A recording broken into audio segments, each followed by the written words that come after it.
Hi, my name is Apurva Khandelwal and I belong from Madhya Pradesh. जब तुमने गज़ल सुनाई धड़कन सी लौट आई, इसमें I have done a very interesting role, जिसमें आप देख सकते हैं मुझे as an artist, featuring the video with Shri Anup Jalota ji, and this is produced by Rain Raga Studios. ये जर्नी बहुत ही इंटरेस्टिंग थी. जब तुमने गज़ल सुनाई धड़कन सी लौट आई, इस गज़ल को मैंने श्री अनूप जलोटा जी के साथ में, इसमें मैंने अपना स्पेशल अपीयरेंस एंड इसमें मैंने अपना फीचर दिया है. This is done by red Ribbon music and I have got a very beautiful and nice motivation and support by Lalitya ji and my mentor, my uncle Anup Jalota ji. I met him 2 years back. I know him from very long time. So my mother is also singer and so they have done a lot of projects. But I featured my first project with him on Tulsi Ki Ramayan, which recently crossed 1.5 million viewers. So I did that and I mean Anup ji से मुझे बहुत support मिलता है. He is always guiding me at all the moments and to make the right decisions, because I am very new at the industry thing right now. So by profession I am an event architect, but I'm giving my try into the media thing, the industry thing. So do you feel music video में break मिलना, वो भी एक celebrity के साथ, एक famous कलाकार के साथ, वो कितना आपको हेल्प आउट कर सकता है आगे आपके करियर में? It's always gonna help out. I mean सारी एक्टिविटीज़ हम जो भी करते हैं ये कहीं ना कहीं बहुत हमें सपोर्ट देती है. And in terms of doing what I am doing right now, I think ये मेरे आने वाले प्रोफेशन में, आने वाले काम में, it's gonna help me a lot in many ways. Talking about you, your profile as an artist and what you have done earlier and what you are going to do in the next year. Okay, so I have always been into events. So I organize events and I'm very passionate about events. I'm passionate about dancing. Recently I'm getting the interest to sing, like getting a try into singing. So, and again, Uncle Anup ji is helping me out in that too.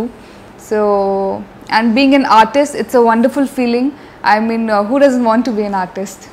So out of several successful songs जो अनुप जी ने गाए हैं, आपका favourite कौन सा है? बचपन से ही हम लोग सुनते आ रहे हैं उनके गाने को. आप बताइए कौन सा ऐसा गाना जो आप सुनती हैं? I very dedicatedly like ऐसी लागी लगन. So I remember when I was kid. When I was kid, I remember that time I heard the first song, which was the first song I heard. That was Maiya Mori Maine Makhan Khayo. So I remember Mama telling me about meaning of this song. So it was like Kanha ko, he's actually being questioned कि किसने माखन खाया. It's like नहीं, मैंने नहीं खाया, but मैंने ही खाया. Like मैया मोरी मैंने ही माखन खायो और मैंने ही माखन खायो. So that got me interest to listen more bhajans and so I started listening a lot of bhajans. So I think he's the first person जिन्होंने मतलब मैंने जिनके भजनों में interest लिया since like my childhood. So I've hearing his songs since my childhood. So that is one of my very favorite song. ऐसी लागी लगन is one of my very very favorite bhajan and I love that song. देखिए, गज़ल में जो सबसे बड़ा contribution होता है वो गज़ल लिखने वाले का होता है, क्योंकि गज़ल अगर अच्छी लिखी हुई है तो सुनने का मज़ा आता है, और अगर गज़ल की जगह टाइम्स ऑफ इंडिया गाया जाए तो मज़ा नहीं आएगा. इसलिए the best contribution, biggest contribution जो होता है वो लिरिक राइटर का होता है, और उसके लिए हम कमलेश सोनावाला जी को धन्यवाद देना चाहते हैं. उन्होंने बहुत अच्छा लिखा है कि जब तुमने गज़ल सुनाई धड़कन सी लौट आई, हम भी चौंक उठे कि ये आवाज़ कहाँ से आई, रुकने से पहले सांसें पूरी गज़ल सुनाई. कमाल क्या है, कमाल का लिखा है कमलेश जी ने. तो जब हमने ये लिरिक्स पढ़ी, उन्होंने मुझे भेजी थी, मैंने उसको रिकॉर्ड किया, अच्छी धुन बनी, और उसके बाद मैंने ललित को सुनाई कि देखो ललित इतना बढ़िया गाना बना है, तो अब इसका कुछ वीडियो किया जाए. अब वीडियो के लिए कोई ऐसा मिले कि वीडियो को और खूबसूरत बना दे. ऐसे तो गज़ल ही खूबसूरत है.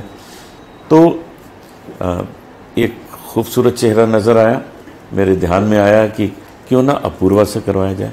इसके पहले अपूर्वा ने भजन में हमारे कुछ किया था और वो लोगों को बहुत पसंद आया था, लेकिन मैंने कहा गज़ल में अब ज़रा अलग ढंग से किया जाए, और इस गज़ल में भी उसने कमाल कर दिया, इतना अच्छा किया।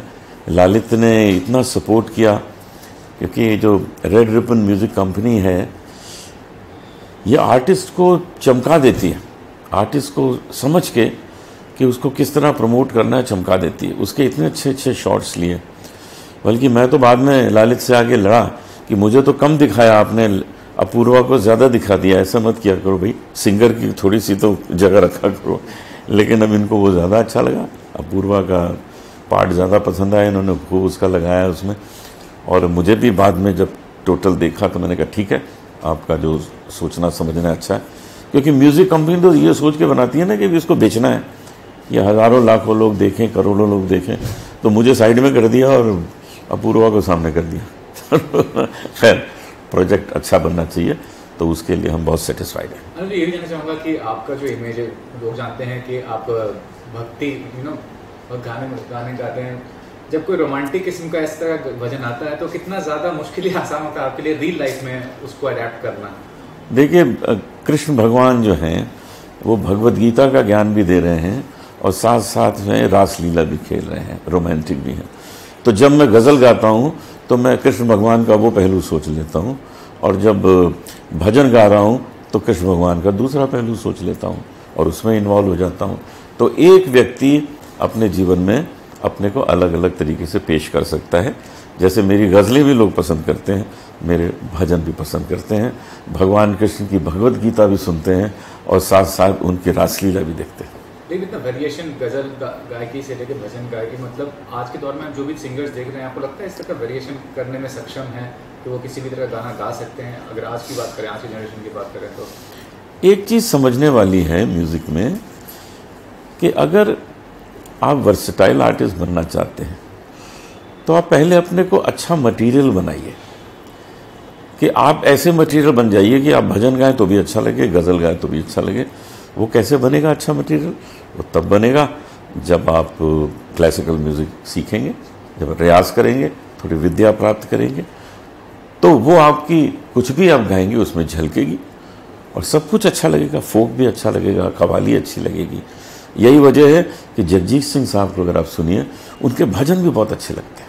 हे राम कितना अच्छा गाया, और जब गज़लें गाते तो अच्छे लगते हैं, क्योंकि उन्होंने अपने को एक अच्छा मटेरियल बनाया।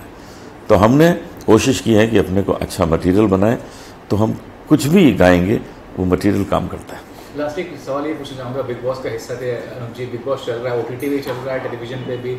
करण जौहर एक तरफ है, एक तरफ सलमान खान है। हाल ही में करण जौहर ने भोजपुरी इंडस्ट्री को सपोर्ट करके कहा था, जब एक कंटेस्टेंट ने ये कहा कि भोजपुरी इंडस्ट्री थोड़ा सा लोअर कैटेगरी है, लोअर डिग्री के है, तो उसका बताइए क्या कहेंगे? कितना अच्छी बात है कि बॉलीवुड का सबसे कामयाब डायरेक्टर भोजपुरी इंडस्ट्री को सपोर्ट कर रहा है? बहुत अच्छी बात है, हर इंडस्ट्री अच्छी है, सबको सपोर्ट करिए। लेकिन मैंने कभी बिग बॉस देखा ही नहीं है, तो मैं क्या बोलूँ। मैंने बिग बॉस जब मैं उसमें आया था उसके पहले भी कभी नहीं देखा था, मैंने उसके बाद भी कभी बिग बॉस नहीं देखा, यहाँ तक कि मैंने अपना कोई एपिसोड नहीं देखा। मैं तो पेड हॉलीडे के लिए गया था, घूमने फिरने, मस्ती करने, थोड़े पैसे मिल गए वहाँ से, कमा लाया और 1.5 महीने की छुट्टी मनाया। अभी मुझे फिर भेज देंगे तो फिर चला जाऊँगा। डायरेक्शन की बात करें तो आपके सिंगिंग में वैरायटी है, वैसे पर्सनल लाइफ में काफ़ी वैरायटी ऑफ काम करते हैं। हाँ जी। एक्टिंग में आपने जलवे दिखाया जी, तो आप डायरेक्शन भी कर रहे हैं जी, उसके बारे में कुछ बताइए। अभी जो सत्य साईं बाबा पार्ट 1 बनी थी, लोगों ने बहुत पसंद की, तो अब सत्य साईं बाबा पार्ट 2 बनने जा रही है, उसको मैं डायरेक्ट करने जा रहा हूँ। उसमें मैंने कुछ इस तरह का कॉन्सेप्ट रखा है कि सत्य साईं बाबा के 10 चमत्कार, तो एक एक चमत्कार की एक एक फिल्म बना रहा हूँ, 12-12, 15-15 मिनट की। उसमें हर उस 15 मिनट की फिल्म में या 12 मिनट की फिल्म में अलग आर्टिस्ट होंगे। तो ये 12-15 फिल्में हैं जिनको जोड़ के एक फीचर फिल्म बन जाएगी और हर फिल्म में एक नया चमत्कार होगा। अनुज जी, आपके नाम पे एक अवार्ड भी शुरू हुआ है, उस बारे में क्या कहना चाहिए? मुझे बड़ी खुशी है कि ये अवार्ड शुरू किया है। जो शुरू किया था वो बलराज साहनी साहब ने, और अब मेरे नाम से म्यूज़िक का अवार्ड हुआ है। एक्टिंग का बल्ला साहनी साहब के नाम से दिया जाता है। सच ये है कि आज जो नए नए आर्टिस्ट आ रहे हैं उनको इनकरेज करने के अलग अलग तरीके हैं। कोई कैश अवार्ड देता है, उससे वो खुश होते हैं। कोई किसी एल्बम में गाने का मौका देता है, उससे वो खुश होते हैं। कभी किसी बड़े आर्टिस्ट के साथ जुड़ा हुआ नाम का अवार्ड उनको मिलता है, उससे वो खुश होते हैं। तो ये सब अलग अलग तरीके हैं एनकरेज करने के नए आर्टिस्ट को, और मैं समझता हूँ कि एक ये अच्छी कोशिश है। मैं उनका पूरा साथ दे रहा हूँ। जन्माष्टमी की बहुत बहुत शुभकामनाएं आप सबको। भगवान कृष्ण आप सब पर कृपा करें और बहुत बहुत आशीर्वाद रखें। खूब आपको माखन खिलाएं और ये कोरोना को यहाँ से निकाल के ले जाएं। मुझे ईश्वर से प्रार्थना है। हेलो, मैं हूँ Lalitya Munshaw, chairman of Red Ribbon music label and Rain Raga recording studios. और आज मुझे बहुत खुशी है कि यहाँ पे एक बहुत सुंदर गज़ल का लॉन्च होने जा रहा है, जब तुमने गज़ल सुनाई बाय श्री अनूप जलोटा जी। बहुत खुशी है, खुशी समाई नहीं जा रही है, क्योंकि इतना सुंदर ये गाना है, इतना सुंदर कॉम्पोजिशन है। तो अनूप जी, इतना फ्रेशनेस है ये गाने में, और इतने सुंदर तरह से अनूप जी ने ये गाया है। तो मुझे उनकी बहुत पहले की जो गज़ल होती है वो ही याद अभी आ रही है, और आप भी सुनेंगे गुनगुनाने लगेंगे। It is so hummable. और कंपोजिशन अनूप जी ने ही की है and it's brilliant composition. Anoop ji जैसे सरल व्यक्तित्व है उनका, उतनी ही सरल ये कंपोजिशन है। एकदम हमको छू जाती है और गुनगुनाने लगेंगे। तो मैं सबको वही कहूँगी कि it is a must, it's a treasure in the ghazal bouquet. तो सबको सुननी चाहिए, और बहुत अच्छा वीडियो बनाया है। और अनूप जी हैं, और अनूप जी के साथ में अनूप जी जो फीचर कर रहे हैं वो बहुत सुंदर लड़की है, अपूर्वा।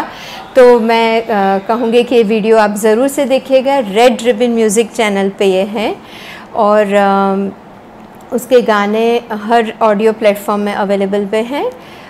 और मैं कहूँगी कि अनूप जी की बहुत सारी गज़लें और भजन रेड रिबन म्यूज़िक में हमने रिलीज़ की हैं, और जो लिखा है वो बहुत बड़े इंडस्ट्रियलिस्ट हैं और कल्चर और आर्ट को बहुत सपोर्ट करते हैं।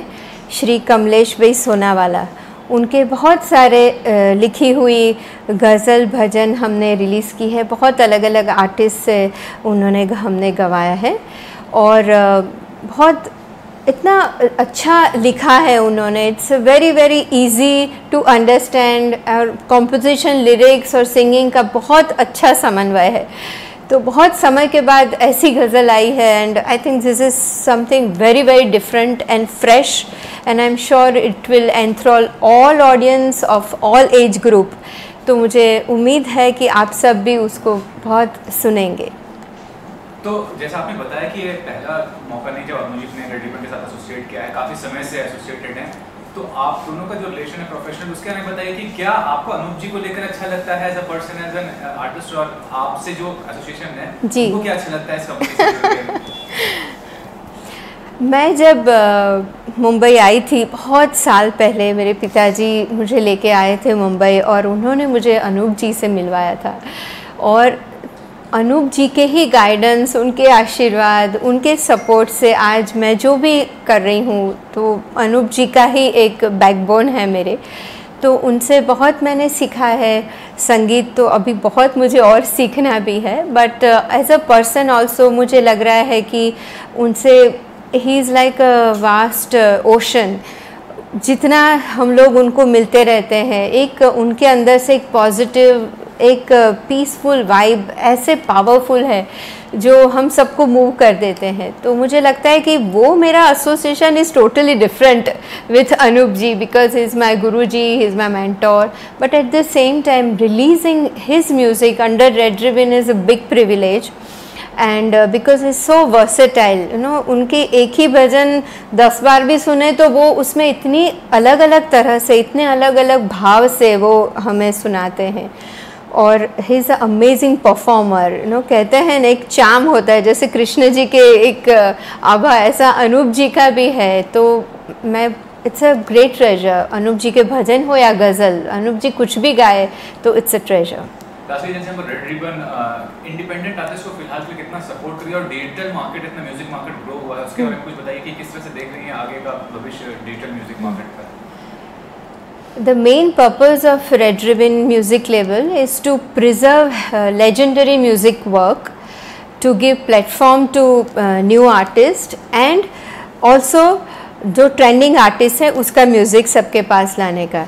तो जो प्लेटफॉर्म हम देते हैं, जो बहुत टैलेंटेड है, जो स्ट्रगलिंग करते हैं बट टैलेंट होती है, तो there are so many artist you know हम लोग देते हैं। तो हमारे 3 जैसे प्रहर होते हैं उसी तरह से हमारा है कि फ्रॉम जो न्यू कमर्स है टैलेंट उसको हम प्लेटफॉर्म देते हैं, जो ट्रेंडिंग आर्टिस्ट है उनको, और लेजेंडरी आर्टिस्ट, वो तीनों का हम एक बैलेंसिंग करके आगे बढ़ते हैं। और रेड रिबन की अलग अलग चैनल्स भी है, जैसे रेड रिबन की भक्ति रस एक चैनल है, रेड रिबन किड्स है, we do lot of content for kids also. I think मेरा जो एक एल्बम था ललाबाइस का जो नरेंद्र मोदी जी ने रिलीज़ किया था, तो हिंदी गुजराती में, फिर किड्स के नर्सरी राइम्स, तो इंग्लिश, हिंदी, गुजराती, तेलुगु, बहुत सारी लैंग्वेजेस में हम लोग हर वीक नया नया कंटेंट किड्स का भी करते हैं। तो मेन चैनल है भक्ति रस है, मेरा लालित्य मुंशा का एक चैनल है और किड्स चैनल। तो ऐसे हर एक को हम अलग अलग फेस्टिवल वाइज, इवेंट वाइज हम लोग डिजिटल स्टोर्स में कोशिश करते हैं। जैसे कि अभी जन्माष्टमी आ रही है तो हमने अलग अलग 15 से 20 नए गाने अलग अलग आर्टिस्ट के रिलीज़ किए हैं, और जो पहले के हमारे पास गाने हैं उसके बहुत सारे कंपाइलेशंस हमने बनाए हैं। तो हमारा काम कि जो पहले रिलीज़ हो गया उसको भी आगे वापस लाना, और नए जो भी गाने हैं उसको भी हम आगे लाते हैं, हम उसका वीडियोस बनाते हैं। यस।